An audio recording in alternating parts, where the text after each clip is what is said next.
Last class we discussed about the parasympathomimetics and parasympatholytics.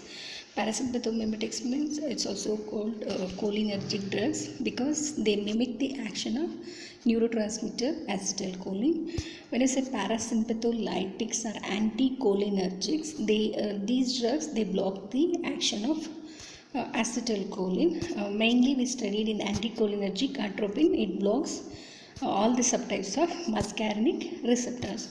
Today we are going to continue with a new topic that is the extension of ANS, adrenergic drugs.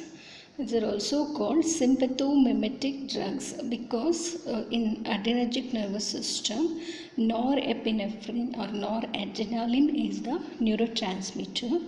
Drugs that mimic the action of noradrenaline, we call it as an adrenergic drugs or sympathomimetic drugs. Drugs that block the action of noradrenaline, we call it as a sympatholytics or blockers, adrenergic antagonist or adrenergic blockers. Okay, we start with this same information given here. In sympathetic nervous system, the neurotransmitter is norepinephrine. The prototype is adrenaline or epinephrine. Drugs that mimic the action of norepinephrine, we call it as a sympathomimetic or adrenergic drugs. Acetylcholine, it acts on two types of receptor, that is muscarinic and nicotinic receptor. Same way adrenaline, it acts on two types of receptors we have, that is one is alpha and beta. In alpha we have same like muscarinic, we have M1, M2, M3, M4, M5. Same way, and nicotinic we have NM and NN. Same way here also we have subtypes. Alpha we have alpha 1 and alpha 2. Beta we have beta 1, beta 2 and beta 3. Alpha receptors, here you'll see the second messengers like inositol triphosphate and diacylglycerol. These are the second messenger. Even cyclic AMP is also a second messenger. This alpha receptor, they will get activated through these second messenger IP3 and DAG. Beta receptor, it will get activated through cyclic AMP. What are the actions of alpha 1? We will see first. Radial muscle of iris, it causes contraction. All arterioles, it causes constriction. GI secretion and motility, it increases. Sphincters, it causes contraction. Trigonal sphincter of the urinary bladder also, it causes contraction. Uterus, only pregnant woman uterus, it causes relaxation, especially third trimester.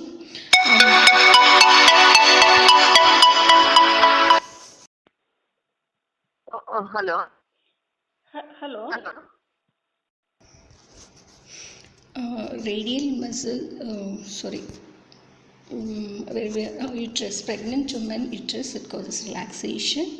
With the non-pregnant woman, it causes contraction. Sexual organ, it causes ejaculation. Then sweat glands also, it increases sweat secretion. Alpha 1 receptor, the oral action is vasoconstriction. Vasoconstriction means it causes rise in BP. Alpha 2 presynaptic neurons inhibit norepinephrine release.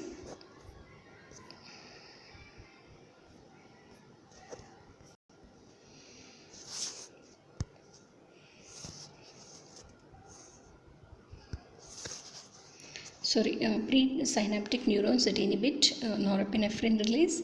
GI tract, it causes relaxation. Almost you see opposite things when compared to the alpha 1. Arterioles, coronary, renal, skin and mucosa, it causes constriction. Same like alpha 1. Platelets, cerebral cortex, ganglion, sedation, hypotension and hypothermia. Okay. Liver, kidney, blood vessel, it causes vasoconstriction. Cerebral cortex, it stimulate the dopamine transmission and inhibit receptors on adrenal medulla. Beta 1 action on the heart, it causes stimulation. Remember, in heart only we have beta 1 receptors. This is important when you study this CVS topic. This is important.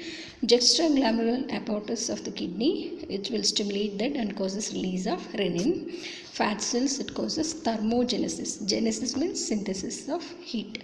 Heat production, it causes posterior pituitary antidiuretic hormone secretion, it will increases.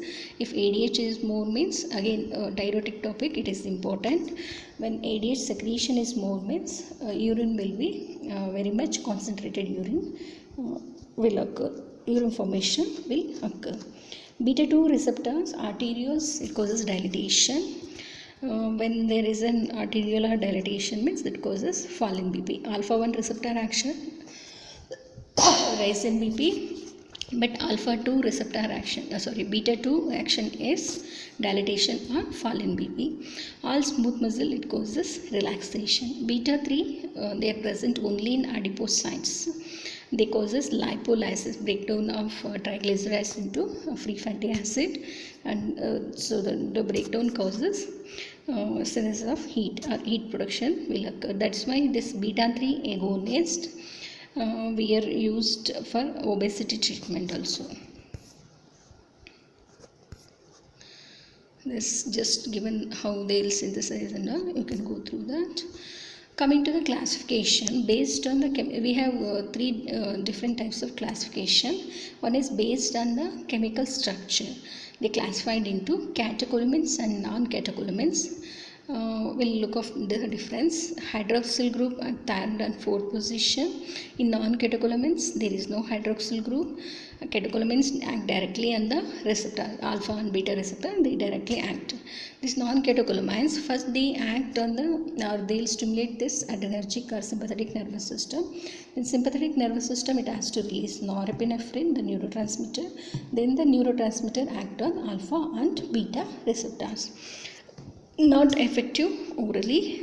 These can be given, non-catecholamines can be given orally, and catecholamines, they do not enter CNS, but this catecholamines, they can, non-catecholamines, they can able to cross the blood-brain barrier and increase. They can attain higher concentration in the cerebrospinal fluid.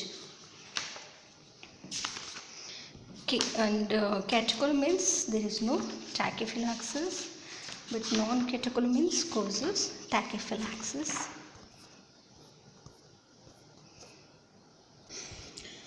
Catecholamines, they don't cause tachyphylaxis. Non-catecholamines causes tachyphylaxis. What I mean by tachyphylaxis means it is a rapid development of tolerance. Very fast the system shows tolerance, or the body shows tolerance when dose of a drug repeated in quick succession. Means one after the other dose, like you are not given any time. If you are repeating, then the body shows tachyphylaxis. Tachyphylaxis is nothing but the rapid development of tolerance. The reason for that is usually indirect acting drugs shows tachyphylaxis. What do you mean by an indirect acting drug? Mixed acting drugs shows tachyphylaxis. What is mixed acting? I'll come next slide. Because these norepinephrine stores will be there, they start get depleted. That's why you will see a tachyphylaxis or tolerance. Based on the mechanism, we have three types of classification. Three subtypes we have. One is direct acting, means directly they act on alpha and beta receptors. Example, adrenaline, noradrenaline, and isoprenaline. Indirect acting, they act on adrenergic nervous system first, or sympathetic nervous system, that has to release noradrenaline. Then they act on alpha and beta receptors. We have tyramine, amphetamine. Mixed acting means they have both. One directly also they act on alpha and beta receptor, and indirect they stimulate the sympathetic nervous system, that has to release norepinephrine. Norepinephrine act on alpha and beta receptors. This mixed acting drugs only shows tachyphylaxis. Example, ephedrine and mefenjonin. Coming to the therapeutic classification, this is important for physiotherapy and nursing students. Usually you will get a 10-mark question. Classify adrenergic drugs and write mechanism of action, uses, adverse effects, and contraindications also they'll ask. I forgot to tell, even atropine also you have same question, classifying anticholinergic, right, mechanism of action, uses, adverse effects, and contraindications of atropine. They'll ask there. Contraindications of atropine, one is prostatic hypertrophy, you should not give, and also in case of glaucoma. Please remember that. And here they'll ask adrenaline, mechanism, uses, adverse effects, and contraindications. That I'll come later. Mechanism here it is simple. Atropine, what is the mechanism is? Atropine, it blocks all the muscarinic subtypes of receptors M1 to M5. Here, what is the mechanism is? Adrenaline, it acts on both alpha and beta receptors. Okay, that is the mechanism here. Physiotherapy students, if you want, you can write a few pharmacological action. That I will come next slide. Coming to the classification, first class here is the pressor agent. What I mean by pressor agent means drugs which will causes rise in BP. We call it as a pressor agent. Noradrenaline, ephedrine, dopamine, phenylephrine, methemphetamine, methoxamine. You can remember 2 or 3 drugs in each class. Bronchodilators, these are important. They are used in bronchial asthma also. You will see these drugs. Isoprenaline, terbutaline, salbutamol, salmeterol, formoterol, and barbiturol. Cardiac stimulants, we have dobutamine, isoprenaline, adrenaline. CNS stimulant, we have amphetamine, dexamphetamine, methamphetamine, methylphenidate. So this amphetamine, it's used in narcolepsy when the patient feels more sleepy to wake them, especially in fits patient or epilepsy patient. You will see this narcolepsy. To make the patient awake, they will use this amphetamine. And we have uterine relaxants. When uterine relaxation is needed means to avoid threatened abortions, like sometime before completion of 9 months or 3rd trimester only, sometimes if they get contraction, uterine contraction, so to prevent that cause relaxation of the uterine muscle, we'll use these uterine relaxants. Example, salbutamine, ritodrine, isoxaprine, terbutaline. Mainly used drugs are ritodrine and isoxaprine, mainly used for this purpose. Next we have nasal decongestant. Again it's an important one, like 2 mark they'll ask name 4 nasal decongestants. If the question comes, you have to write oxymetazoline, xylometazoline, nafazoline and pseudoephedrine, phenylephrine. Any 4 you can remember. This nasal decongestant, it will come in Votrivin, Nasivia, those drops will come, no? The same only. They contain any one of these drugs.